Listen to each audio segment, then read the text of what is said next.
Muchas gracias, compañero Nilo. Cuando vi el compañero hablando sobre el bolsonarismo, no pude olvidar los últimos años acá en Brasil, que hace aprofundado después del golpe de 2016 contra la presidenta Dilma.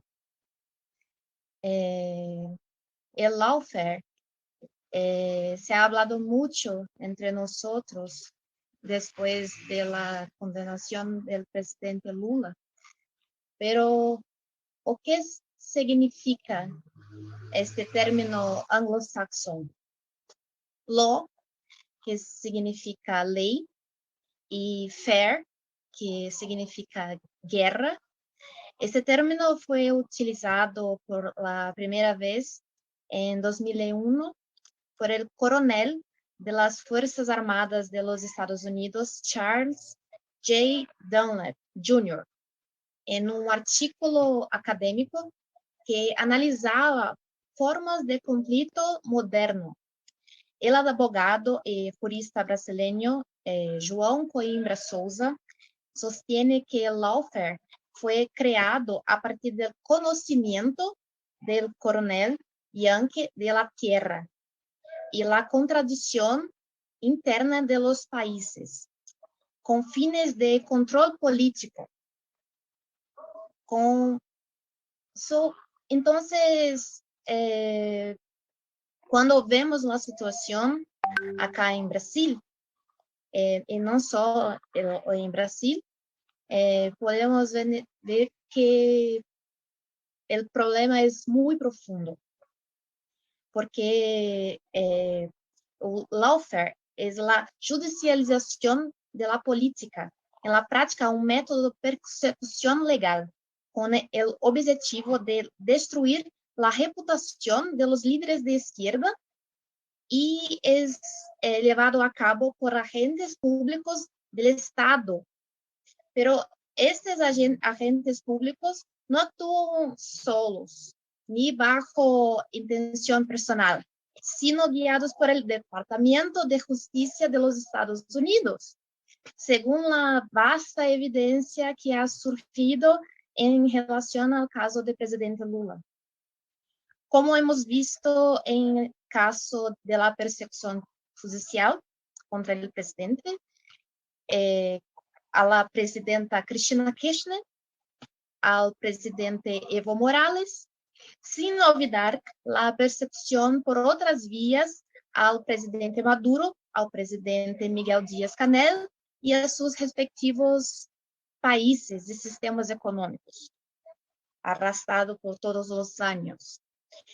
Sigo los procesos del presidente Lula y de la presidenta Dilma desde 2016 y desde este periodo ya estaba en las calles con compañeros de PT y PCO colocando cartazes en las calles contra el arresto del presidente Lula. 2 años antes de la consumación, yo estaba en las calles colando cartazes contra el arresto. Y yo estaba acampada dentro de la unión de donde estaba el presidente Lula 3 años después. Es decir, en 2016, siguiendo los procesos de los países vecinos, así como la persecución que sufrió a Lula a lo largo de su vida pública, por luchar al lado de la clase trabajadora y nunca abandonar la lucha.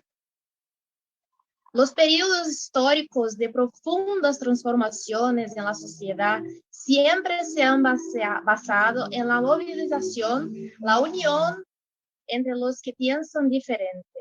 El capitalismo nos segrega a todos y con este pensamiento individualista que nos impone este sistema. ¿No se imaginan por qué? aún con tantas informaciones instantáneas al momento de los hechos, con supuestos datos abiertos y supuestas investigaciones, masacres de negros, indígenas, activistas de derechos humanos, ambientalistas, representantes de los trabajadores de la ciudad y del campo, trabajadores de la periferia. ¿Por qué estos masacres continúan a persistir por todos esos años si las personas tienen información que están viendo? ¿Por qué no movilizamos? Porque esta es una trampa del neoliberalismo. Si no, vamos a ver. Cuando nuestro principal objetivo es lograr conquistar derechos para mejorar la vida de la clase obrera, además de garantizar la vigencia de los derechos sociales y civilizatorios, porque aún con parlamento no podemos llevar a las masas a la lucha y fuera en la sociedad. ¿Por qué no somos capaces de dialogar, de estar presentes en la vida cotidiana de los trabajadores? ¿Dónde estamos nós? ¿Cómo llevamos nuestra militancia?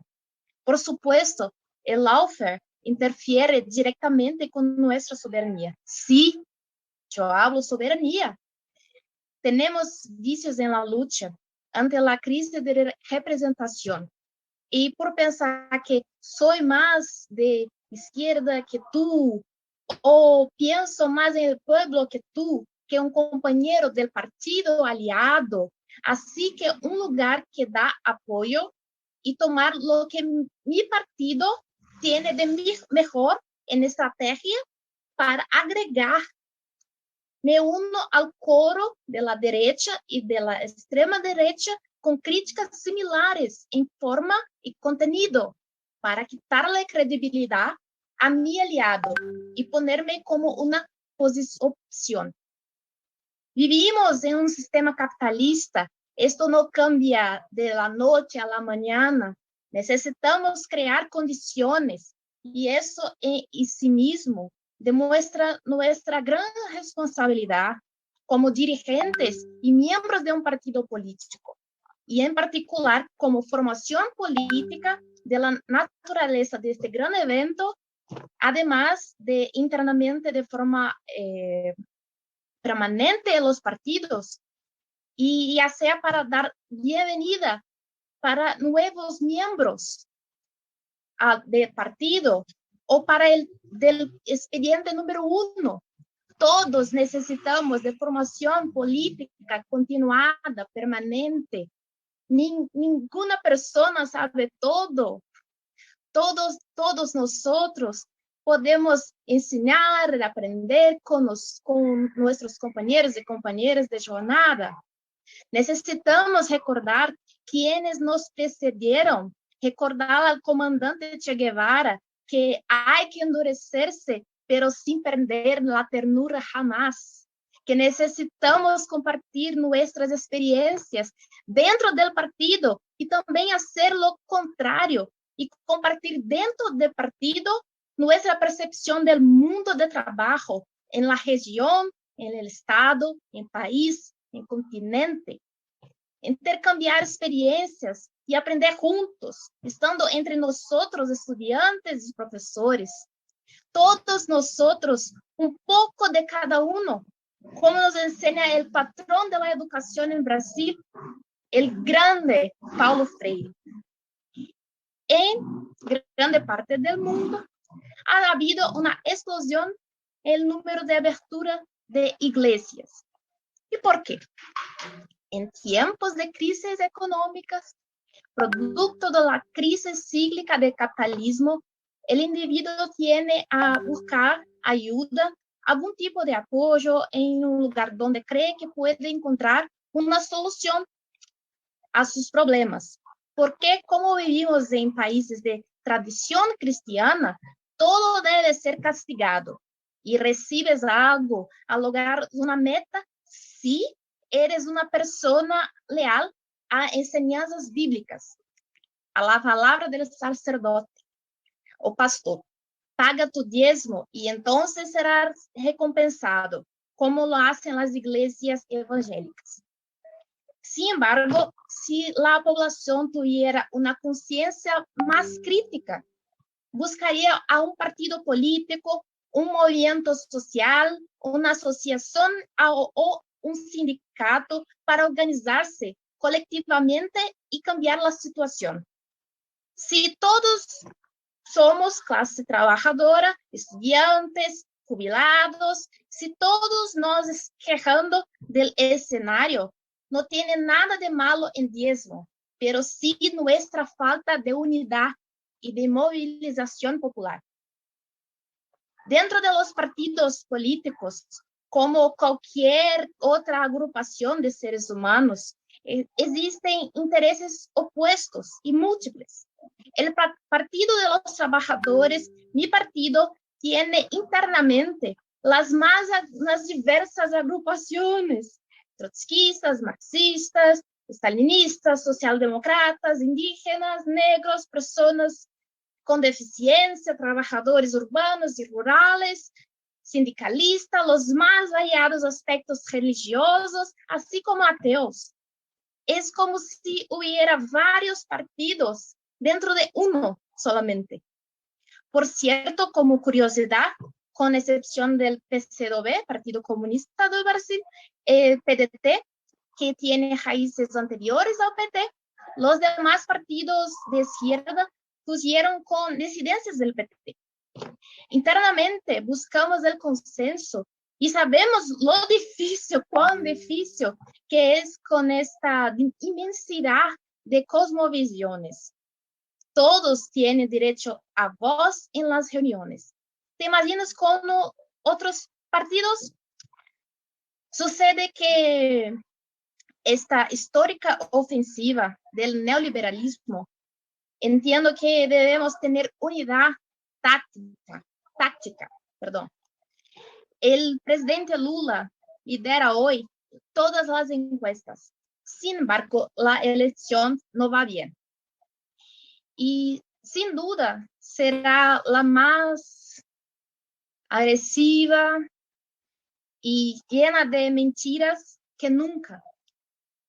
No será fácil la elección aquí en Brasil. Como dice el profesor Raúl Zaffaroni de Argentina, en entrevista en año pasado, un progresismo que carece de unidad encontrará soluciones inmediatamente, como si el simple facto del presidente Lula ser electo, Zaffaroni hablaba de la situación en Chile específicamente. Pero trazando esta perspectiva para la situación en Brasil, el presidente Lula no puede gobernar para todos sin que haya una coalición no momento. El Brasil, mi país hoy, está inmerso en una barbarie. Brasil viene sufriendo una profundación del golpe perpetrado en 2016, como dice en el inicio, contra la presidenta Dilma, hasta la elección del líder ultraderechista y nazifascista Jair Messias Bolsonaro. En cambio, el año pasado, 2021, Brasil ganó 20 multimillonarios, más 20. Mas según la revista Forbes, llegando a un total de 315 millones 315 multimillonarios, billonarios en Brasil, mientras que 28 millones viven en la más absoluta miseria. Nunca la superación del capitalismo han sido tan urgente y necesaria. Es absolutamente urgente para todos nosotros acá en América Latina y el mundo, claro. Brasil volvió al mapa del hambre, agregando a los trabajadores informales sin ningún derecho al trabajo, desempleados y los que llamamos desanimados, es decir, que aquellos que están sin trabajo desde hace un año o más. Ahora tenemos más de 50 millones de brasileños y brasileñas en cualquiera de estas condiciones, o desempleados, o desanimados, o sin ningún derecho trabalhista hoy. 50 millones. Y un país donde hay poco más de 200 millones.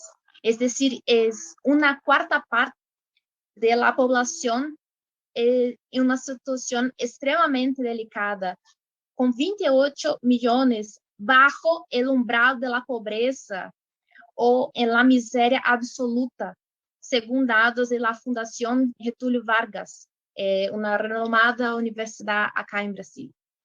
Si todos los días tenemos comida en la mesa, puede ser que consideremos el tema del hambre un tema menor que la necesaria revolución, que sí, la revolución llegará. Pero es aquí donde volvemos a los principios de la unión, fraternidad, solidaridad. Tenemos que estar dispuestos a luchar para vencer al capitalismo, pero no podemos olvidar que necesitamos volver a algunas casas y garantizar lo más básico de los derechos. Estamos Tienes profundizando. Un minuto más, Jessica. Estamos profundizando en la barbarie. No podemos normalizar a la gente en situación de extrema precariedad laboral, durmiendo en las calles, porque pagan el billete de vuelta para casa o sacan para levar para su familia. Como diría Mao Zedong, atreverse a luchar y a conquistar la victoria. Tenemos que separar aliados tácticos, camaradas y enemigos de clase.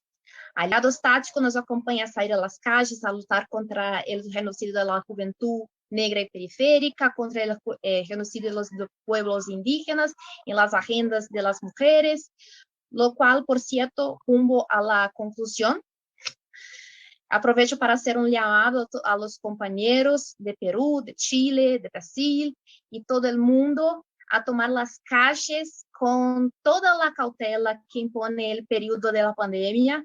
En día 8 de marzo, dentro de unas semanas, en simbólico 8 de marzo, Día Internacional de la Lucha de la Mujer. Nació de la mano de la militante Clara Zetkin, en una reunión, la segunda conferencia internacional de las mujeres socialistas en 1910. El 8 de marzo pasaremos hombres y mujeres por las calles, avenidas, vilas, tierras indígenas y el campo, unidos en una lucha que nos une, que nos hace pensar colectivamente. Bien. Muchas gracias, Jessica. Fraternamente, un minuto, perdón. Y para concluir, me inspiran las palabras de Salvador Allende, que nuestros enemigos sepan que más temprano que tarde se abrirán las nuevas avenidas por donde pasarán los hombres y mujeres libres para construir una sociedad mejor, justa, igualitaria y fraterna, sepultando al capitalismo. ¡Viva el Perú! ¡Viva la lucha de la clase obrera! ¡Viva la soberanía y la integración de nuestra América Latina! Luchemos, camaradas. Gracias.